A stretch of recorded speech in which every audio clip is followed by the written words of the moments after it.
you've gone through an incredible evolution and in the spotlight, since 1976, I guess, when your first book came out, right? And I was just a kid. I was 16 watching you, but I remember seeing you on TV. Yes. I got sandals older than you. What am I doing in this interview? But I remember watching you on television and thinking, that guy's hot. You know, this guy really, he's saying what's really true. You know, you didn't have anything else about you but what you really felt. And you were so clear in your communication that it stunned people. Yeah, it was true. But, I had a sort of a... not arrogance, but an enormous amount of confidence. Yes. That, they didn't know how to deal with that. No. I can remember being on the Donahue Show and the Tonight Show and a few shows like that and saying things that they were so shocked at that they asked me to come back the next week. And I wasn't doing it for shock value. It was literally what I'd been saying all my life, only I just had a bigger audience. I mean, I'd been saying it as a school teacher, and I'd been saying it as a college professor, and at the lectures that I gave. And you were a therapist for a while, too, right? Oh, yeah, for many, many years. Yeah. And what made you decide to write a book in the beginning? Writing is the way I just express my soul. Writing isn't something I do. Writing is something that I am, and therefore it just comes out. I have to write. I mean, like Picasso had to paint, or it's like asking my wife, why are you such a great mother? You know, I mean, mothering is who she is, and she's just absolutely divine at it. Writing I've been doing since I wrote my first novel when I was about 15 years old. Wow. Yeah, and when I was in the Navy, I spent 4 years in the military after high school, and I wrote 3 books while I was in the service. None of them were ever published. I wrote maybe 100 essays.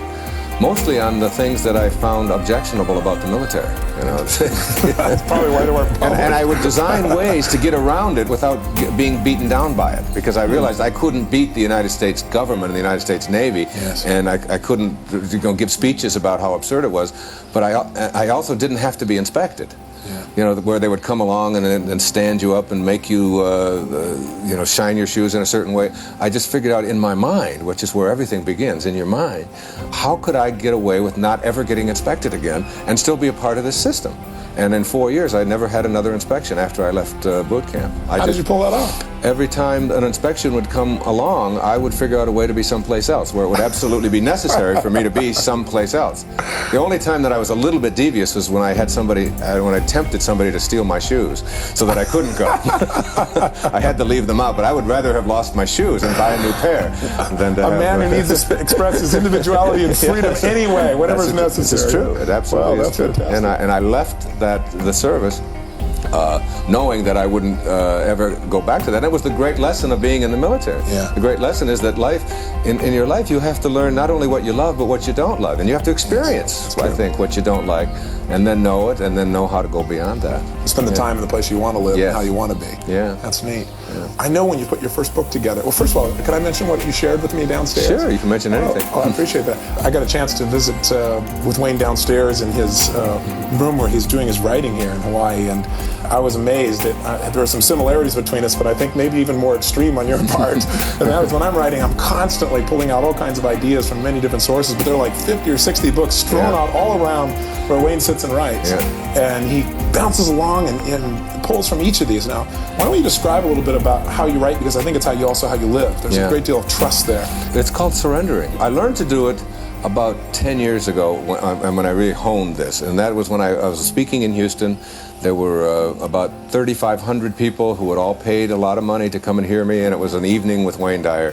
And I had all my notes all arranged in exactly the way I wanted to, and everything was just exactly perfect.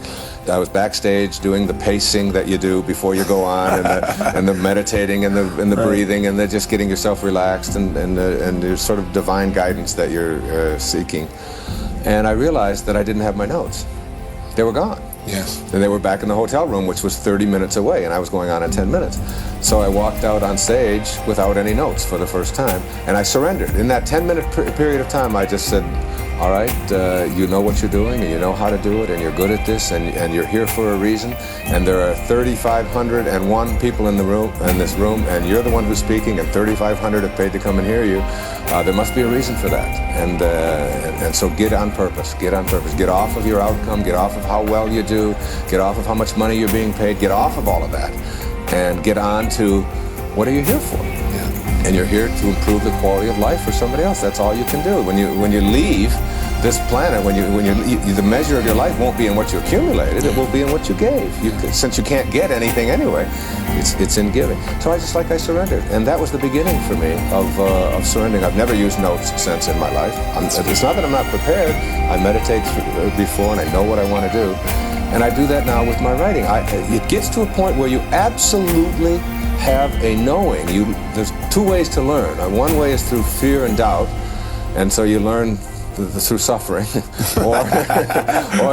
or another way is to learn through knowing, just an absolute knowing that you have guidance available to you, and that you're not alone, and that you can handle this, and that you have a choice to feel that way right now, no matter what's happening in the environment. Absolutely. So I surround myself with the people and the books and the ideas and the things that I want.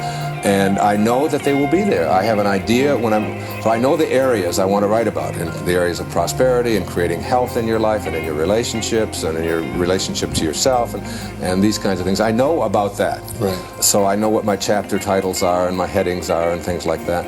And the rest of it I just absolutely trust. And when I stop, I was going to say stuck, but I don't get stuck. I don't have anything called writer's block anymore. I can write forever. I mean, my typewriter just goes and goes and goes, and sometimes it goes so fast that it smokes. I mean, it's just going. Well, part of the problem is you got a typewriter there. Right. That's an interesting point. You got a typewriter down there. Is it the same typewriter you used to write your original book? Yeah, it's the same typewriter. I've written everything I've ever written. A Smith Corona. It's an old one. Yeah. Well, you talk about living in the now. Now there are computers, Wayne. Yeah, What's the deal here? Why do you stay with the typewriter? I have a thing about computers. I have some judgment there that I probably have to work on.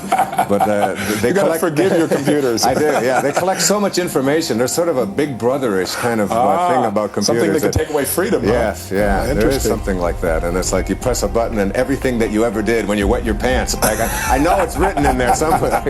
All of the skeletons I have in my closet are in somebody's computer. So you don't want to contribute to that. Could be paranoia, but maybe not. But anyway, it's this trusting that you get to that allows you to not just to write well or not just to speak well, which is what I do, but whether you're driving a cab or whether you're a dentist or whatever, it's what they call flow. Have you seen the book Flow? Yes, I have. It's not I can't pronounce the author's name, but it's Zizagaka Blinsky or something like that. But it's a fabulous, a whole notion that you get past judgment, and I do this in my tennis. I play tennis every day at a pretty decent club level. And I have found my best tennis flows from when I'm off of outcome and I'm on purpose, when I'm just out there being. What I'm impressed by you is to see your children, because your children live by flow. Yeah, they do. I mean, when you walk in there and they attack you and love you and jump all over you and say, that was my highlight. Meeting you was wonderful, but we've met before. Yes, that's right. Meeting your kids is really the peak experience. I got to tell you. But you see, they're like that because my wife Marcy is like that, and I'm like that. Yes. Our relationship is like that. Yes. And I really believe that children emulate what they see around them. If you want to teach your children, you don't have to read a lot of books about how to do it.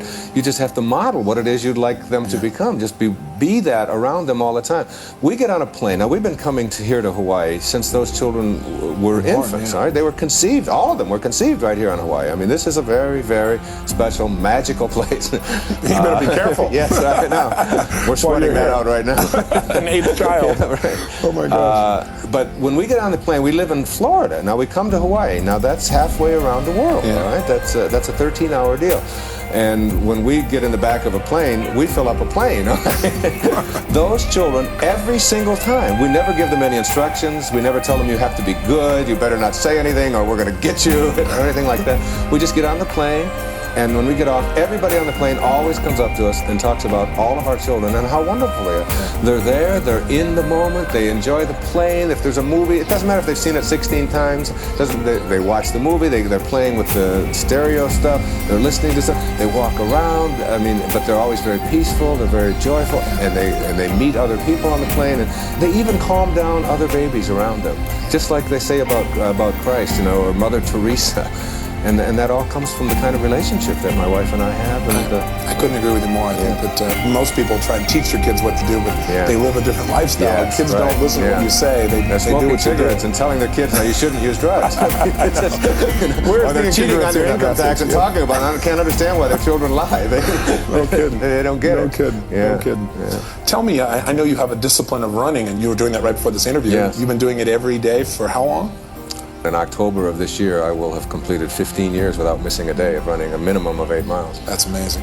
And as a result of doing that, and meditating along with it, I haven't had a day of illness in 15 years. I've had a few fevers, I've had a few this and that, a few sniffles, but I haven't had anything, any influenza, any colds, anything that would keep me from running that distance. And I've had some, I'm an athlete, so I've had some bad injuries to my legs and all of that, but I've always been able to run right through them. And instead of it taking weeks and weeks and weeks for these pulls and these injuries to heal, they're usually healed in a day or two.